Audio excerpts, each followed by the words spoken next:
Michael Rogers, خواتین و حضرات، میں سب سے پہلے تو Michael Rogers thank you for that excellent presentation. وہ جو پریزنٹیشن انہوں نے دی، اس سے مجھے پھر سے افسوس ہوا کہ چائنا 5000 بڑے ڈیمز بنا چکا ہے اور ہم نے 1960s کے بعد صرف 1960s میں جو 2 ڈیم بنائے تھے، ہمارے پاس وہی ڈیم رہ گئے.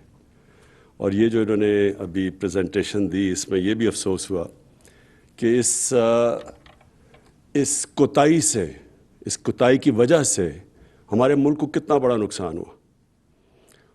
اور نقصان آج کل جو بجلی کی قیمت ہے، اور جب دنیا میں امپورٹڈ فیول کے اوپر آپ بجلی بناتے ہیں تو جب دنیا میں قیمت بڑھتی ہے، پاکستان میں بھی بجلی کی قیمت بڑھ جاتی ہے، بوجھ پڑ جاتا ہے عوام کے اوپر. اور یہ اگر ہم پانی کے اوپر بجلی بنا لیتے، جو اتنا زیادہ ہائیڈرو الیکٹریسٹی کا پوٹینشیل ہے پاکستان میں، آج ہمیں یہ مہنگائی کا سامنا نہ کرنا پڑتا، کیونکہ جب بجلی مہنگی ہوتی ہے سب چیزیں مہنگی ہو جاتی ہیں.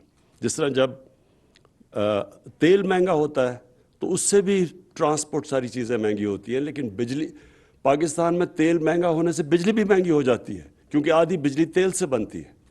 تو یہ بدقسمتی سے لانگ ٹرم پلاننگ نہ ہونے کی وجہ سے آج ہم ان مسائل میں پڑے ہوئے ہیں. جو ملک جو سب سے تیزی سے دنیا میں آگے بڑھ رہا ہے، اس کی سب سے بڑی طاقت ان کی لانگ ٹرم پلاننگ ہے. آگے کا سوچتے ہیں، الیکشن کا نہیں. ہم جس طرح ہم 5 سال میں الیکشن ہونا ہے تو اس میں جو بھی کرنا ہے اسی میں، جب تک 5 سال میں وہ نہیں نظر آتا تو بناؤ نا. چائنا کی طاقت یہ ہے کہ ان کی لانگ ٹرم پلاننگ ہے. اور ہم اپنی حکومت کا میں کہنا چاہتا ہوں کہ مجھے بڑا فخر ہے اس چیز پہ کہ ہم نے بجائے سوچنے کے الیکشن کا، ہم نے آگے کی پلاننگ کی ہے. اور اسی لیے یہ جو آج ڈیکیڈ آف ڈیمز کو ہم سیلیبریٹ کر رہے ہیں آج، یہ اسی وجہ سے ہے کہ ہم نے سوچا کہ ہمیں واٹر سٹوریج چاہیے. ہمارا آگے ابھی بھی صوبوں کے بیچ میں پرابلمز ہیں. وہ کہتے ہیں کہ جی ہمارا پانی کم ہو گیا اور آپس میں پانی کا ایشوز بنا ہوا ہے. تو آگے جا کے تو جس تیزی سے ہماری آبادی بڑھ رہی ہے، ہمیں تو اور زیادہ زمین کو کاشت کرنا پڑے گا. اور اگر جب سٹوریج ہی نہ ہو تو ہم زمین کو کاشت کیسے کریں گے؟ ہمارے پاس زمین پڑی ہے ڈی آئی خان میں، زرخیز زمین پڑی ہے، صرف پانی کی ضرورت ہے. اور وہاں پختونخوا کو کبھی ضرورت ہی نہ پڑے کسی اور صوبے سے گندم یا اناج کو امپورٹ کرنے کی، اگر وہ ڈی آئی خان کے اندر ہم اس زمین کو پانی دے دیں. اسی طرح بلوچستان میں لاکھوں ایکڑ زمین پڑی ہے جو اگر پانی مل جائے تو وہ سارا اس ملک پہ ہم ایکسپورٹ کر سکتے ہیں، گندم اور کاٹن. اور پھر تھر کے اندر زمین پڑی ہے. تو ہمارے پاس زمین پڑی ہے، پانی کی کمی ہے. اور بدقسمتی سے پانی کی کمی اس لیے ہے کہ ہم نے سٹور ہی نہیں کیا پانی کو. تو یہ جو 10 سال کی ڈیمز ہیں، اس سے سٹوریج دگنی ہو جائے گی. پھر جو دنیا کو سب سے بڑا مسئلہ فیس ہو رہا ہے کلائمیٹ چینج کا، وہ بھی ایڈریس ہو جاتا ہے اس سے. جب آپ صاف بجلی بناتے ہیں پانی سے تو کلائمیٹ چینج کا بھی ایشو ختم ہو جاتا ہے، کم ہو جاتا ہے. یعنی اپنے ملک میں ہم اس کو کمبیٹ کر سکتے ہیں. اور پھر تیسری چیز کہ جو مجھے آج بڑی مائیکل راجرز کی پریزنٹیشن سے، کہ ہم اپنے ایک پورا ایک کارڈز پروڈیوس کر رہے ہیں اپنے انجینئرز کے. ان کی ٹریننگ ہو رہی ہے سب. ایک بہت بڑی ہماری یوتھ تیار ہو رہی ہے جس کی ایکسپرٹیز ہوگی ڈیم بلڈنگ میں. اور اس کے ساتھ ساتھ میں ایک بھی چیز کہوں کہ جو ٹنل ٹیکنالوجی ہے، یہ جو ڈیمز میں نے جب جا کے دیکھا ہے، جنرل مزمل نے دکھایا ہے، تو جو ٹنل ٹیکنالوجی ہے یہ بھی بہت پاکستان میں ضروری ہے. اور میں آپ کو بتاؤں یہ ایک اور چیز کے لیے بہت ضروری ہے، ٹورزم. پاکستان اللہ کے نے وہ نعمت دی ہوئی ہے پاکستان کو، جس طرح کہ ہماری پہاڑوں کی سینری ہے، اس کا دنیا میں شاید ہی کوئی ملک ہو جو اس کا مقابلہ کر سکتا ہے. اور یہ ٹورزم کا بہت بڑا ریونیو آ سکتا ہے یہاں. لیکن سوئٹزرلینڈ آپ جا کے دیکھیں تو وہ آدھا ہے ہمارے ناردرن ایریاز کا، لیکن اس کا 60 سے 70 ارب ڈالرز اس کا ریونیو ہے ٹورزم سے. لیکن سوئٹزرلینڈ کے اندر سب سے بہتر ان کے پاس ٹنل ٹیکنالوجی ہے، کیونکہ وہ پہاڑوں پہ وہ ٹنلز بنا کے تو بڑا ایکسیسیبل کر دیا انہوں نے اپنا سارا علاقہ.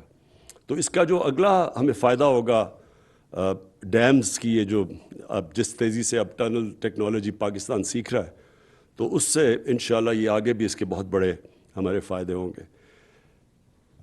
مونس الہی صاحب، آپ نے بات کی کالا باغ ڈیم کی. اس پہ کوئی شک نہیں کہ پاکستان کو سٹوریج کی ضرورت ہے، اور اس پہ کوئی شک یہ بھی نہیں کہ وہ بہت اچھی سائٹ پہ ہے کالا باغ ڈیم. ہے تو میرے حلقے میں میاں والی میں، لیکن صرف ہمیں ایک ایشو ہے. ہمارے سندھ کے ہمارے بھائی ہیں، ان کو ہمیں جب تک ہم ان کو کنونس نہیں کریں گے، جو پاکستان کے خلاف قوتیں وہاں کام کر رہی ہیں وہ ان کو استعمال کریں گی کہ جی ان کا پانی چوری ہوگا. تو یہ کہ ہم نے پوری کیمپین کرنی ہے، ان کو سائنٹیفکلی بتانا ہوگا کہ یہ جب اگر کالا باغ ڈیم بنے گی تو ان کو کوئی نقصان نہیں ہوگا بلکہ فائدہ ہوگا.